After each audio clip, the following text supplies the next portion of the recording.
ನಮಸ್ಕಾರ. ಇಂದು ನಾವು ಕಲಿಯಲಿದ್ದೇವೆ ಸೂರ್ಯ ನಮಸ್ಕಾರದ ಬಗ್ಗೆ. ಈ ವಿಡಿಯೋದಲ್ಲಿ ನಾವು ಕಲಿಯಲಿದ್ದೇವೆ ಸೂರ್ಯ ನಮಸ್ಕಾರ ಎಂದರೇನು. ಈ ಆಸನದಲ್ಲಿ 12 ಸ್ಟೆಪ್ಸ್ ಕಲಿವೆ. ಇದರ ಬೆನಿಫಿಟ್ಸ್ ಮತ್ತೆ ಏನ್ ಮಾಡಬೇಕು ಏನ್ ಮಾಡಬಾರ್ದೆಂದು ನೋಡೋಣ ಸೂರ್ಯ ನಮಸ್ಕಾರ ಪ್ರಾಕ್ಟೀಸ್ ಮಾಡುವಾಗ. ಹಾಗಾದ್ರೆ ಬನ್ನಿ ನೋಡೋಣ ಸೂರ್ಯ ನಮಸ್ಕಾರ ಶಬ್ದದ ಅರ್ಥ ಏನೆಂದು. ಸೂರ್ಯ ನಮಸ್ಕಾರ ಶಬ್ದದ ಅರ್ಥವೇನೆಂದರೆ ಸೂರ್ಯನಿಗೆ ನಮಸ್ಕಾರ ಮಾಡುವುದು.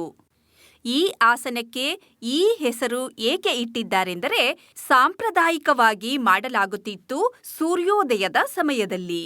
ಹಾಗಾದ್ರೆ ಬನ್ನಿ ನೋಡೋಣ ಈ ಆಸನದ 12 ಡಿಫರೆಂಟ್ ಪೋಸಸ್. ಈ ಆಸನವನ್ನು ಮಾಡುವ ಮೊದಲು ನಾವು ಸೀದಾ ನಿಲ್ಲಬೇಕು ಮತ್ತು ನಿಮ್ಮ ಕೈಗಳನ್ನು ನಿಮ್ಮ ಸೈಡ್ನಲ್ಲಿಡಬೇಕು ಮತ್ತೆ ನಿಮ್ಮ ಬ್ರೀದಿಂಗ್ ನಾರ್ಮಲ್ ಇರಬೇಕು. ಮೊದಲನೇ ಆಸನಕ್ಕೆ ಪ್ರಣಾಮ ಆಸನ ಎನ್ನುತ್ತಾರೆ. ಇದನ್ನು ಮಾಡಲು ನಾವು ಎರಡೂ ಕೈಗಳನ್ನು ಎದೆಯ ಬಳಿ ತರಬೇಕು ಮತ್ತು ಕೈ ಜೋಡಿಸಬೇಕು. ಇದಕ್ಕೆ ಪ್ರೇಯರ್ ಪೋಸ್ ಎನ್ನಬಹುದು. ಎರಡನೇ ಪೋಸ್ಗೆ ಹೇಳುತ್ತಾರೆ ಹಸ್ತ ಉತ್ತನಾಸನ. ನಿಮ್ಮ ಎರಡೂ ಕೈಗಳನ್ನು ಮೇಲೆ ಮಾಡಿರಿ, ತಲೆಯನ್ನು ಹಿಂದಕ್ಕೆ ಬಗ್ಗಿಸಿ ಮೇಲಿನ ಶರೀರ ಮತ್ತು ಕೈಯನ್ನು ಸ್ವಲ್ಪ ಹಿಂದೆ ತಗೊಂಡು ಹೋಗಿ ಮತ್ತದೇ ಸಮಯದಲ್ಲಿ ಉಸಿರನ್ನು ಒಳಗೆ ಮಾಡಿ. ಹೀಗೆ ಮಾಡೋದ್ರಿಂದ ಬ್ಯಾಲೆನ್ಸ್ ಸಿಗುತ್ತೆ ಮತ್ತು ರೆಸ್ಪಿರೇಟರಿ ಸಿಸ್ಟಮ್ ಅನ್ನು ಸ್ಟಿಮ್ಯುಲೇಟ್ ಮಾಡುತ್ತೆ.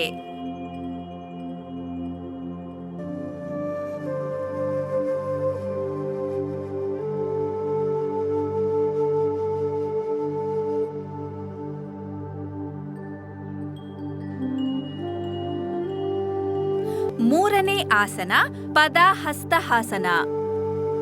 ಮುಂದೆ ಬಗ್ಗಿರಿ ಮತ್ತು ನಿಮ್ಮ ಕೈಗಳನ್ನು ನೆಲದ ಮೇಲೆ ಇಡಲು ಪ್ರಯತ್ನಿಸಿ. ನಿಮ್ಮ ಕಾಲುಗಳ ಬಳಿ ನಿಮ್ಮ ಮಂಡಿಗಳನ್ನು ಬೆಂಡ್ ಮಾಡಬೇಡಿ.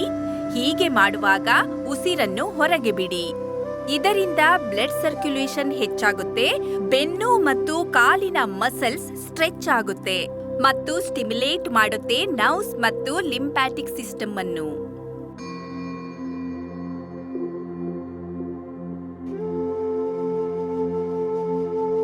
ನಾಲ್ಕನೇ ಆಸನ ಅಶ್ವಸಂಚಾಲನಾಸನ. ನಿಮ್ಮ ಬಲಕಾಲನ್ನು ಎಷ್ಟು ಸಾಧ್ಯವೋ ಅಷ್ಟು ಹಿಂದೆ ಮಾಡಿ ಮತ್ತೆ ನೀವು ಮುಂದೆ ನೋಡಿ. ನಿಮ್ಮ ಎಡ ಮಂಡಿಯನ್ನು ಬೆಂಡ್ ಮಾಡಿ ಮತ್ತದರ ಪೊಸಿಷನ್ ಚೇಂಜ್ ಮಾಡಬೇಡಿ. ನಿಮ್ಮ ಕೈಗಳನ್ನು ಸ್ಟ್ರೈಟ್ ಆಗಿಡಿ, ಉಸಿರನ್ನು ಒಳಗೆ ತಗೊಳ್ಳಿ. ಇದರಿಂದ ಬ್ಲಡ್ ಸರ್ಕ್ಯುಲೇಷನ್ ಇನ್ಕ್ರೀಸ್ ಆಗುತ್ತೆ ಮತ್ತು ಇದರಿಂದ ಕೈಗಳಿಗೆ ಶಕ್ತಿ ಬರುತ್ತೆ.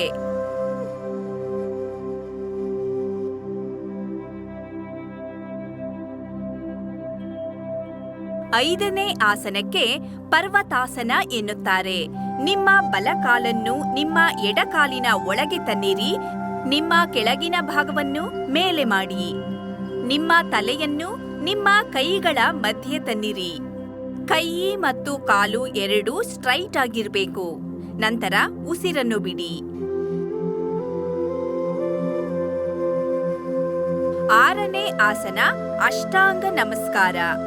ಇದರಿಂದ ಕೈ ಮತ್ತು ಕಾಲುಗಳ ಮಸಲ್ಗೆ ತಾಕತ್ತು ಬರುತ್ತೆ, ಹೊಟ್ಟೆಯನ್ನು ಸ್ಟ್ರೆಚ್ ಮಾಡುತ್ತೆ ಮತ್ತು ಭುಜದ ಟೆನ್ಷನ್ ಅನ್ನು ರಿಲೀಸ್ ಮಾಡುತ್ತೆ. ಈ ಆಸನ ಮಾಡಲು ನಿಮ್ಮ ಮಂಡಿ ಮತ್ತು ಎದೆಯನ್ನು ಕೆಳಗೆ ತನ್ನಿ. ಮತ್ತೆ ಗಮನದಲ್ಲಿಡಿ, ನಿಮ್ಮ ಕಾಲಿನ ಬೆರಳುಗಳು, ಮಂಡಿ, ಕೈಗಳು, ಎದೆ ನೆಲದ ಮೇಲಿರಬೇಕು. ಉಸಿರನ್ನು ಒಳಗೆ ಎಳೆಯಿರಿ. ನಿಮಗೇನಾದ್ರೂ ಇದನ್ನು ಮಾಡಲು ಕಷ್ಟವಾಗ್ತಾ ಇದ್ರೆ ಮೊದಲು ಮಂಡಿಯನ್ನು ಕೆಳಗೆ ಎಳೆಯಿರಿ, ನಂತರ ಎದೆ ಮತ್ತೆ ನಿಮ್ಮ ಮುಖದ ಕೆಳಗಿನ ಭಾಗವನ್ನು.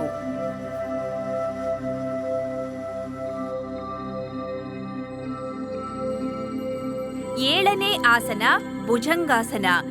ನಿಮ್ಮ ಕಾಲು ಮತ್ತು ಕೈಗಳ ಪೊಸಿಷನ್ ಅನ್ನು ಚೇಂಜ್ ಮಾಡದೆ ನಿಮ್ಮ ತಲೆಯನ್ನು ಸ್ವಲ್ಪ ಮುಂದೆ ಎಳೆಯಿರಿ ಮತ್ತೆ ನಿಮ್ಮ ಭುಜ ಮೊಳಕೈಯನ್ನು ಸ್ಟ್ರೆಚ್ ಮಾಡಿ ನಿಮ್ಮ ಬೆನ್ನನ್ನು ಬೆಂಡ್ ಮಾಡಿ.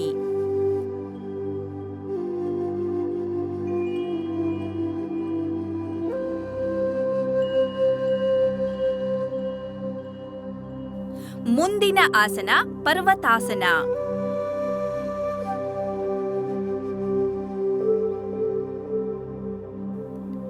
ಮುಂದಿನ ಆಸನ ನೋಡಿ ಅಶ್ವ ಸಂಚಾಲನಾಸನ.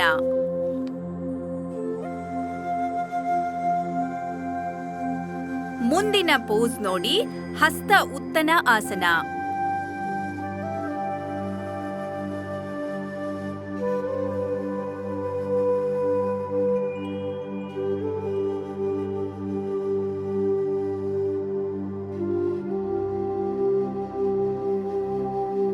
ಮುಂದಿನ ಪೋಸ್ ನೋಡಿ ಪ್ರಣಾಮಾಸನ.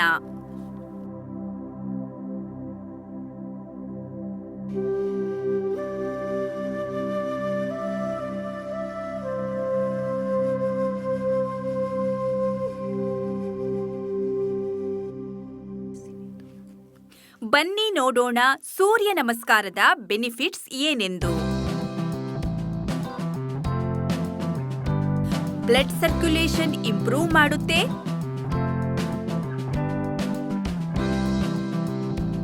ಹಾರ್ಟ್ ಮತ್ತು ಲಂಗ್ಸ್ ನ ಫಂಕ್ಷನ್ಸ್ ಅನ್ನು ಇಂಪ್ರೂವ್ ಮಾಡುತ್ತೆ,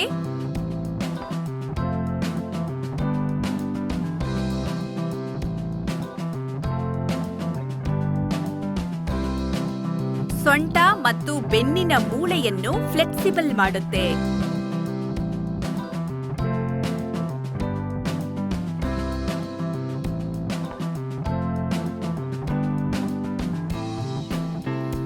ಜೀರ್ಣಕ್ರಿಯೆಗೆ ಸಹಾಯ ಮಾಡುತ್ತೆ,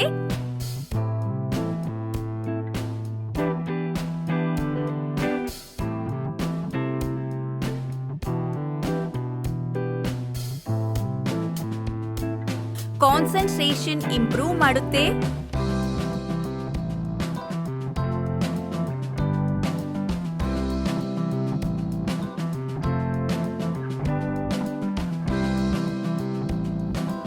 ಹೊಟ್ಟೆಯ ಫ್ಯಾಟ್ ಅನ್ನು ಕಮ್ಮಿಯಾಗಿಸಲು ಸಹಾಯ ಮಾಡುತ್ತೆ,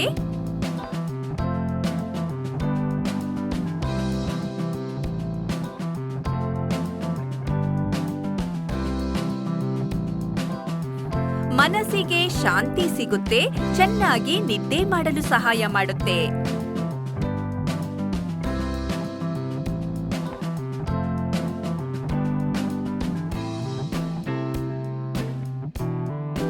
ಬಿಳಿ ಕೂದಲು ಉದುರೋದು ಮತ್ತು ಡ್ಯಾಂಡ್ರಫ್ನಿಂದ ಕಾಪಾಡುತ್ತೆ ಮತ್ತು ಹೇರ್ ಗ್ರೋತ್ಗೆ ಸಹಾಯ ಮಾಡುತ್ತೆ.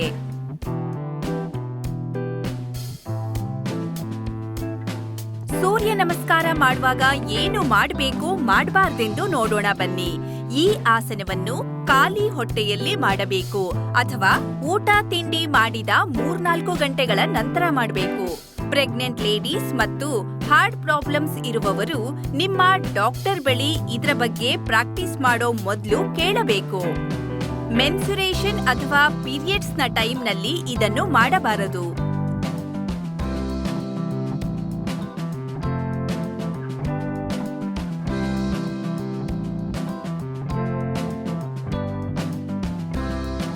ಈ ಆಸನ ಮಾಡುವ ಮೊದಲು ನೀರನ್ನು ಕುಡಿಯಬಾರದು.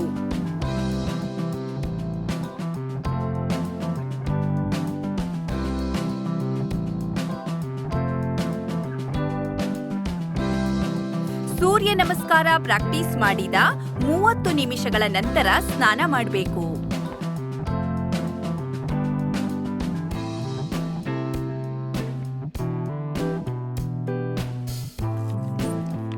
ಈ ಆಸನವನ್ನು ಓಪನ್ ಸ್ಪೇಸ್ನಲ್ಲಿ ಪ್ರಾಕ್ಟೀಸ್ ಮಾಡಬೇಕು.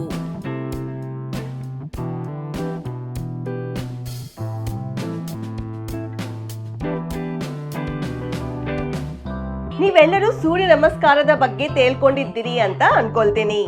ಈ ಆಸನದ 12 ಸ್ಟೆಪ್ಸ್, ಈ ತರ ಬೆನಿಫಿಟ್ಸ್, ಮತ್ತೇನ್ ಮಾಡ್ಬೇಕು ಮತ್ತೇನ್ ಮಾಡಬಾರ್ದೆಂದು ಮತ್ತೆ ನಿಮ್ಮ ಭೇಟಿ ಮಾಡ್ತೀನಿ ಇಂಟ್ರೆಸ್ಟಿಂಗ್ ಮತ್ತು ಎಕ್ಸೈಟಿಂಗ್ ವಿಡಿಯೋದೊಂದಿಗೆ.